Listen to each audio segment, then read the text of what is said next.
আজম খানকে মনোনয়ন দিয়েছে, তবে এটা নিশ্চিত জেনে রাখেন, জামাত যেহেতু একটি গণতান্ত্রিক দল, নির্বাচন করেই জনগণের রায় নিয়ে সামনে এগিয়ে যেতে চায়।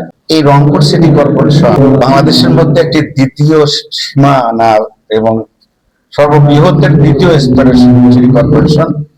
জামাত এখানে নির্বাচন করবে, সময় আসলেই জানতে পারবেন আসলে আপনি না এক্স ওয়াই জেড। আমাকে আপনি বলছেন x Y Z.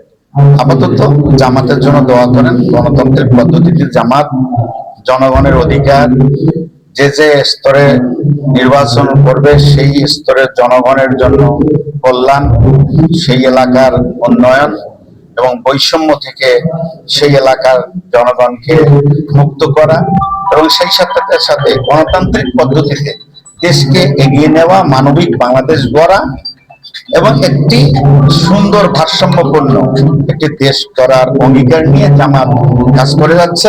Bangladesh Jamaat Islami বরাবরই মেম্বার থেকে শুরু করে যে কোনো জনপ্রতিনিধি যেখানে নির্বাচিত হয়েছে, ওই এলাকার সীমানা, ওই এলাকার জনগণ, ওই এলাকার উন্নয়ন, ওই এলাকার শিক্ষা ব্যবস্থা, ওই এলাকার অবকাঠামো, ওই এলাকার সকল কিছু নিয়ে জনগণের ভাবনাটাই হয় ওই এলাকার নির্বাচিত জনপ্রতিনিধির কাজ।